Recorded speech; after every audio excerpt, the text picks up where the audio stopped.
Breaking news mga kabayan, China na booking ng Amerika.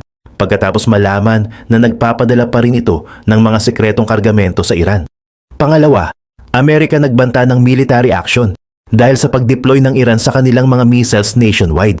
At panghuli, Amerika nagpadala ng 10,000 troops sa Pilipinas. Ito ba ay para sa China?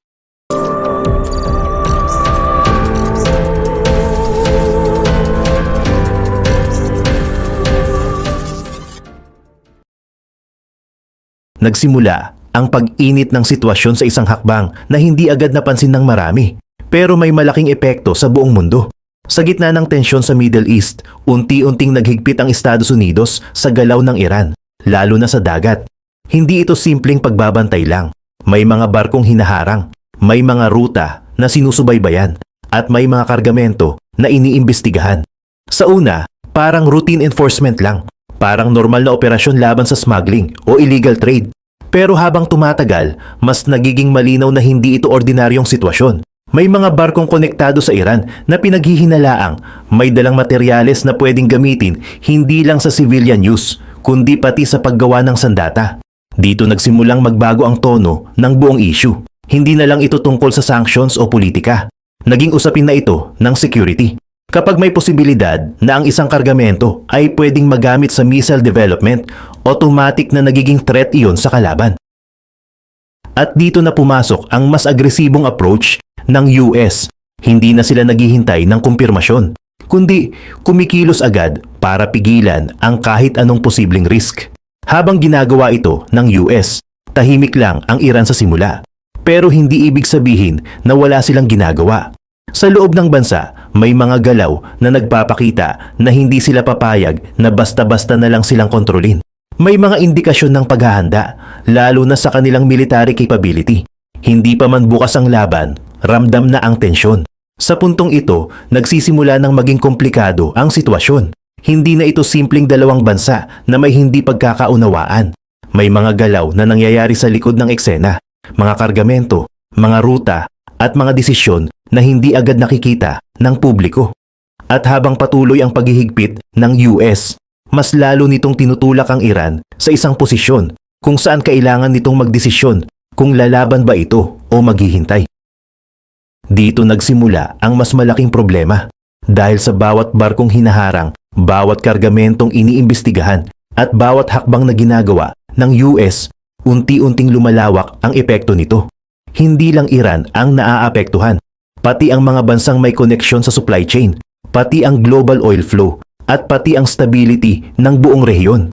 At sa gitna ng lahat ng ito, isang tanong ang unti-unting nabubuo. Kung hindi ito titigil, hanggang saan ito aabot? At kung may isang maling galaw na mangyari, handa ba ang mundo sa susunod na mangyayari? Habang abala ang mundo sa pagtingin sa direktang tensyon ng Iran at Estados Unidos, may isang mas komplikadong detalye ang unti-unting lumutang, isang posibleng koneksyon na hindi agad malinaw sa umpisa. Sa gitna ng mga operasyon sa dagat, may isang barko ang naharang. Hindi ito basta ordinaryong cargo vessel. Nang inspeksyonin ito, may mga nadiskubreng materyales na hindi simple ang gamit. Ayon sa mga ulat, ang laman ng barko ay tinatawag na dual-use materials, mga chemical o kagamitan na pwedeng gamitin sa pangkaraniwang industriya, pero pwede ring i-convert para sa military application, lalo na sa paggawa ng missiles. Hindi ito direktang sandata, pero sapat para magdulot ng malaking pag-aalala. Dito nagsimulang pumasok ang pangalan ng China. Lumabas ang posibilidad na ang kargamento ay may pinanggalingan o koneksyon sa China bago makarating sa Iran. Hindi man ito agad kinumpirma, sapat na ang indikasyon para magtaas ng kilay ang US at ang kanilang mga kaalyado. Dahil kung totoo ito, ibig sabihin hindi lang Iran ang gumagalaw, may ibang bansa na posibleng tumutulong sa likod. Mas lalong naging sensitibo ang sitwasyon dahil may naunang usapan umano sa pagitan ng US at China. Ayon sa mga pahayag, nagkaroon ng pangako na hindi na susuportahan ng China ang Iran sa usapin ng sandata o military-related materials. Pero sa pagkakahuli ng barko, mukhang may nangyayaring hindi tugma sa napagkasunduan. Hindi rin nagtagal, naglabas ng pahayag ang China. Mariin nilang itinanggi ang anumang paratang. Para sa kanila, ito ay maling akusasyon at walang sapat na ebidensya. Pero sa ganitong sitwasyon, hindi sapat ang simpleng denial. Dahil sa mata ng US, ang ganitong klase ng kargamento ay hindi aksidente. May proseso ito, may pinanggalingan at may destinasyon. Habang tumitindi ang investigasyon, mas lalong nagiging malinaw na ang issue ay hindi na lang tungkol sa isang barko. Ito ay posibleng bahagi ng mas malaking supply network. Isang chain na dumadaan sa iba't ibang bansa at ginagamit para maipasa ang mga materyales nang hindi agad napapansin. At dito, nagsimulang magbago ang direksyon ng conflict. Hindi na lang ito simpleng Iran laban sa US. Biglang nagkaroon ng posibilidad na may third player na involved. Isang bansang may sapat na lakas para baguhin ang balanse ng sitwasyon kung sakaling mapatunayan ang koneksyon. Sa puntong ito, mas lalong naging delikado ang lahat. Dahil kung mapapatunayan niyang may lihim na supply line, hindi na lang ito usapin ng sanctions o diplomacy. Posibleng maging dahilan ito para lumawak ang conflict. Hindi lang sa Middle East, kundi pati sa ibang bahagi ng mundo. At ang tanong ngayon, gaano kalalim ang koneksyon na ito? At hanggang saan pa ito umaabot?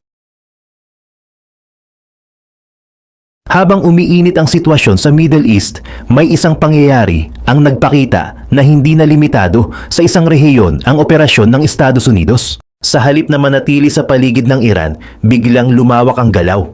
Umabot hanggang Indo-Pacific. Dito na pumasok ang isang insidente na lalong nagpaigting sa tensyon. May isang oil tanker na galing Iran at papunta sana sa China ang namonitor ng US. Hindi ito agad hininto habang nasa Middle East. Pinayagan muna itong makaalis, makalayo at makarating sa bahagi ng Indo-Pacific. Pero bago pa ito, tuluyang makarating sa destinasyon, doon ito hinaharang. Isang mabilis at planadong operasyon ang isinagawa. Gumamit ng helicopter ang US forces para makasampa agad sa barko at kontrolin ang sitwasyon. Hindi malinaw kung anong specific unit ang nag-operate. Pero ang mahalaga, nagawa nila ito kahit malayo na sa pangunahing conflict zone. Ang mensahe ng aksyon na ito ay diretso at walang paligoy. Hindi mahalaga kung nasaan ka sa mundo. Kapag konektado ka sa supply chain ng Iran na may kinalaman sa sanctioned goods, pwede kang harangin. Hindi na lang ito regional enforcement, isa na itong global operation. Dahil dito, nagbago ang pananaw ng maraming bansa. Kung dati, iniisip nila na limitado lang sa Middle East ang ganitong mga aksyon, ngayon malinaw na kaya itong gawin kahit sa ibang bahagi ng mundo. Lalo na sa mga rutang ginagamit para sa oil transport at international trade. Para sa China, malaking issue ito. Dahil kung ang isang tanker na papunta sa kanila ay kayang harangin kahit nasa Indo-Pacific na, ibig sabihin, direktang naapektuhan ang kanilang supply chain.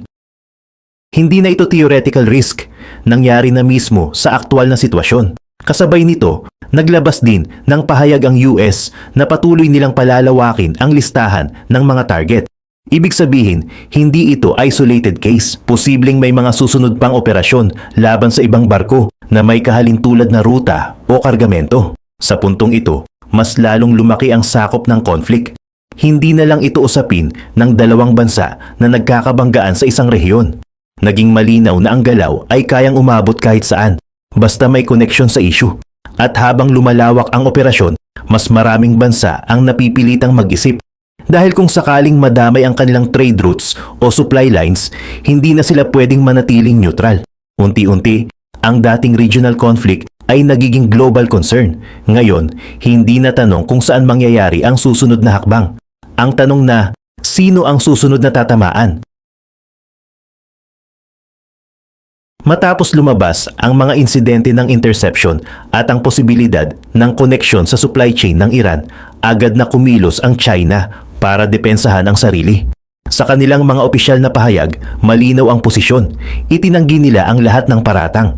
Ayon sa kanila, walang basehan ang mga akusasyon at hindi dapat agad magbigay ng konklusyon ng walang malinaw na ebidensya. Pero kahit matatag ang kanilang pagtanggi, hindi maikakaila ang epekto ng mga nangyayari sa dagat. Isa-isang nahaharang ang mga oil tanker na may koneksyon sa Iran at ang ilan sa mga ito ay may destinasyong China. Dito na nagsimulang maramdaman ang tunay na pressure, hindi sa salita, kundi sa aktual na supply ng langis.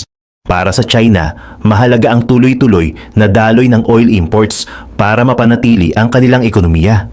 Kapag may disruption sa supply chain, agad itong may epekto sa industriya, sa presyo ng enerhiya, at sa overall stability ng kanilang market. Kaya kahit hindi sila direktang sangkot sa military side ng conflict, nadadamay sila dahil sa economic impact. Habang tumatagal ang sitwasyon, mas nagiging malinaw na hindi lang ito simpleng diplomatic issue. Hindi na sapat ang paglabas ng denial o pahayag. Dahil sa bawat tanker na nahaharang, may konkretong epekto ito sa kanilang energy security. At kapag naapektuhan ang energy supply, domino effect na ito sa buong ekonomiya. Sa puntong ito, nagsisimula ng mag-shift ang focus ng conflict. Hindi na lang ito tungkol sa sandata, barko o military positioning. Unti-unti na itong nagiging laban sa ekonomiya.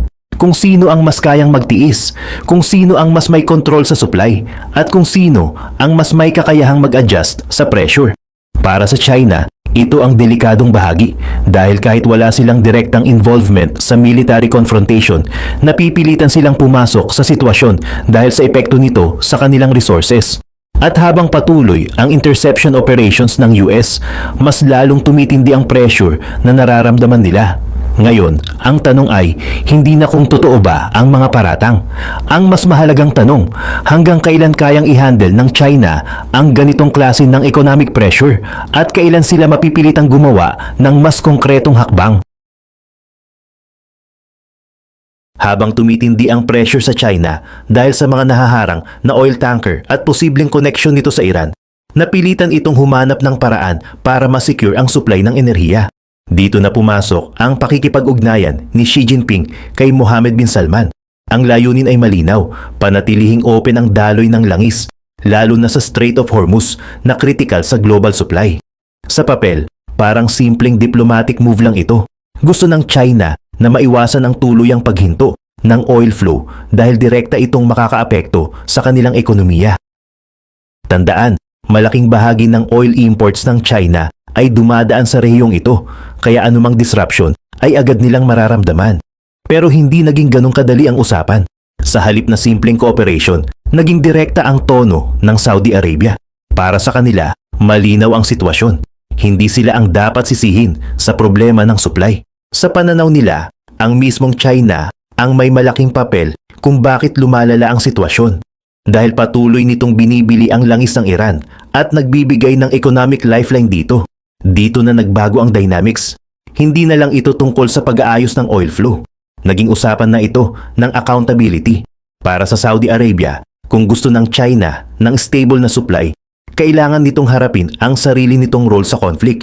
Hindi pwedeng humingi ng tulong habang patuloy na nakikinabang sa relasyon nito sa Iran. Habang nangyayari ito, mas lalo pang lumalala ang global situation. Ayon sa mga ulat, malaki na ang nabawas sa global oil supply dahil sa conflict.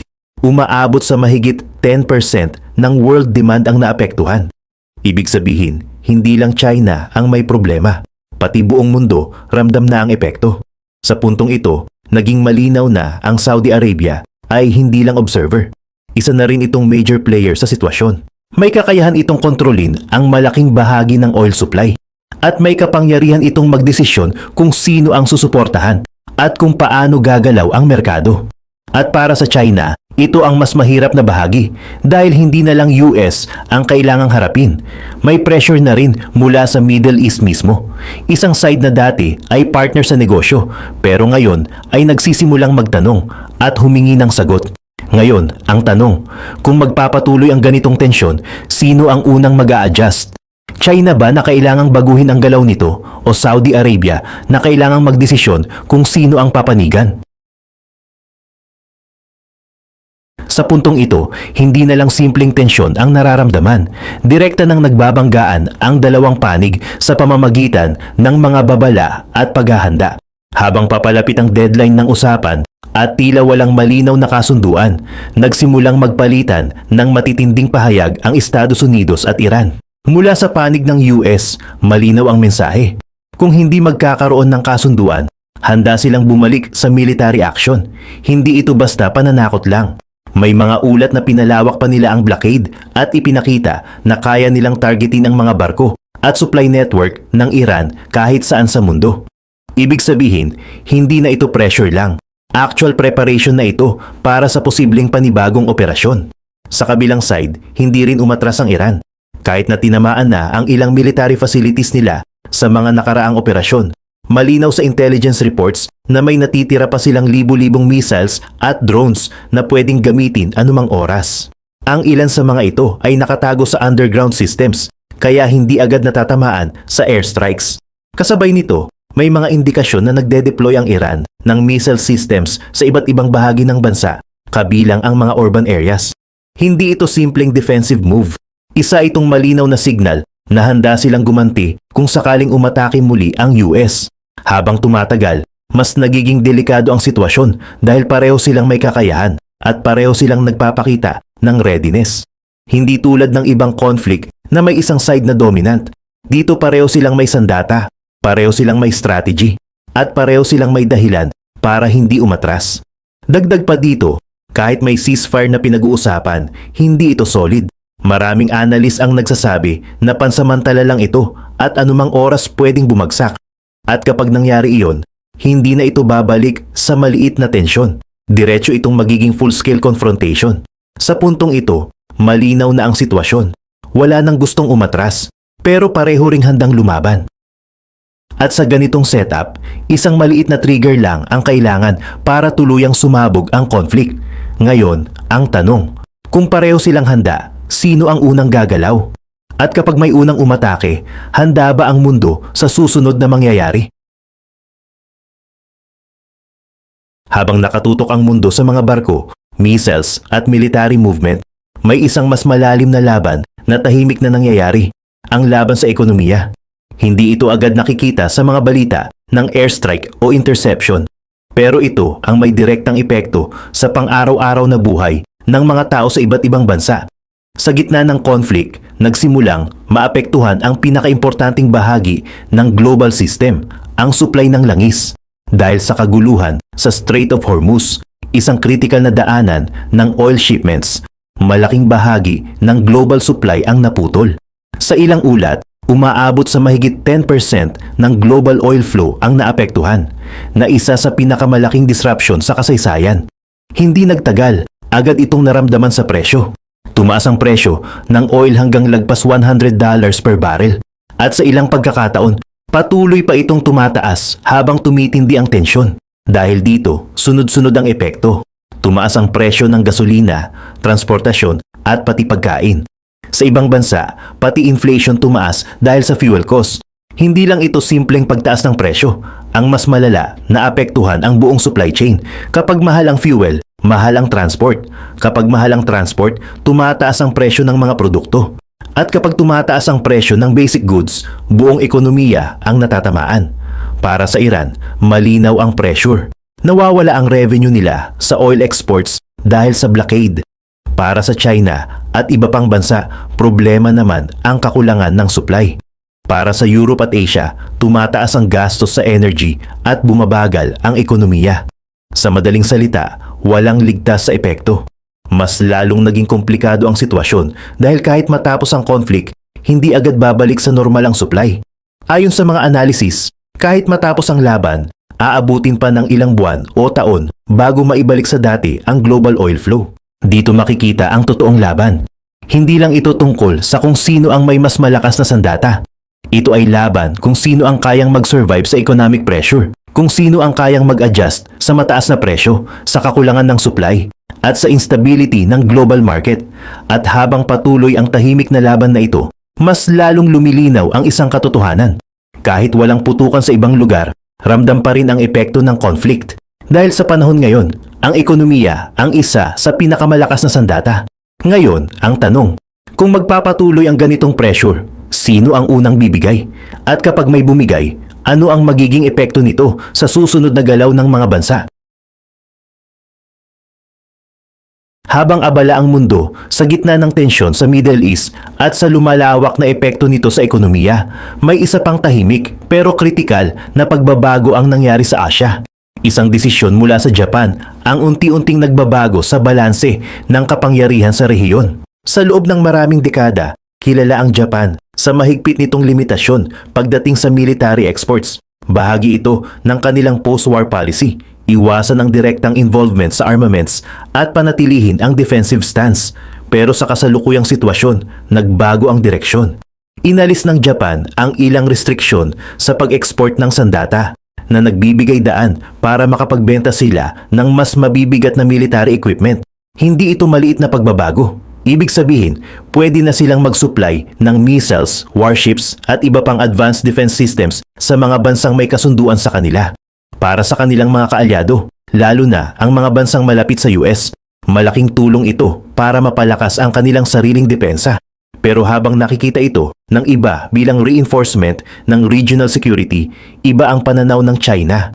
Para sa kanila, ito ay malinaw na senyales ng pagtaas ng militarisasyon sa rehiyon. Ang isang bansang matagal nang may limitasyon, ngayon ay aktibong pumapasok sa arms market at kadalasan ang mga bansang makikinabang dito ay mga kaalyado ng US. Dito nagsimulang tumaas ang concern ng China, hindi lang dahil sa lakas ng Japan bilang industrial at technological power, kundi dahil sa epekto nito sa buong alliance system. Kapag mas maraming bansa ang may access sa advanced weapons, mas nagiging komplikado ang strategic planning. Hindi na lang iisang bansa ang kailangang bantayan, kundi isang network ng mga bansang may kakayahang lumaban. Sa puntong ito, mas lalong nagiging interconnected ang mga nangyayari. Ang conflict na nagsimula sa Middle East ay may epekto na sa policy decisions sa Asia. At ang desisyong ginawa ng Japan ay hindi lang para sa sarili nitong depensa. Ito ay bahagi na rin ng mas malaking alignment sa pagitan ng mga bansang may parehong interes.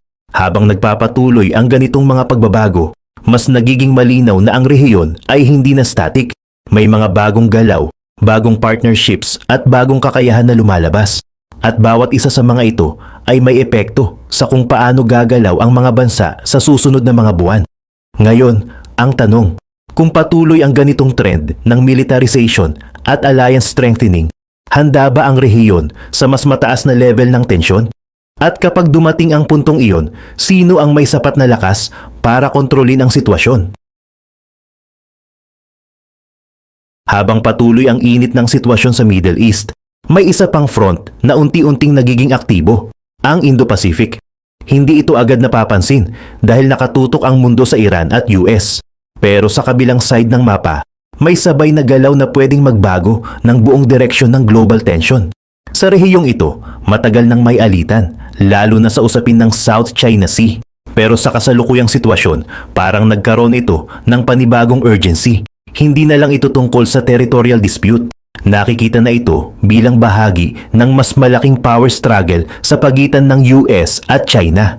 Habang abala ang US sa Middle East, may mga tanong kung kaya ba nitong sabayan ang dalawang malaking tensyon sa magkaibang rehiyon. At dito nila pinili magpadala ng malinaw na mensahe. Hindi nila iiwan ang Indo-Pacific. Sa halip, pinapalakas pa nila ang presence nila kasama ang kanilang mga kaalyado. Dito napapasok ang Pilipinas. Hindi na ito simpleng observer lang sa rehiyon. Dahil sa lokasyon nito at sa mga kasunduan nito sa US at ibang bansa, nagiging frontline state ito sa bagong setup.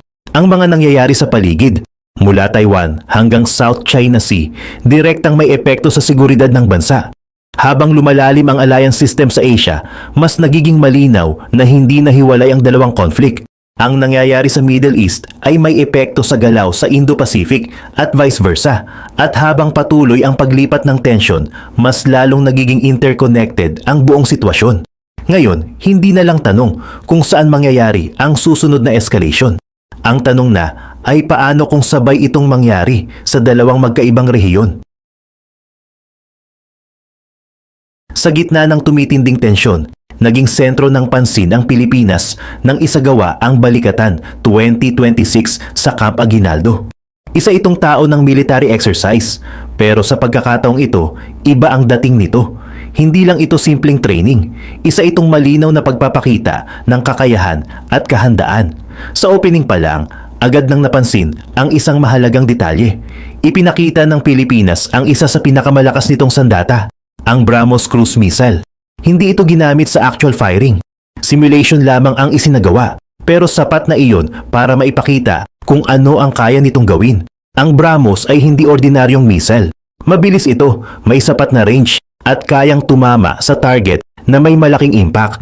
Kahit simulation lang ang ginawa, malinaw ang mensahe sa mga nanonood.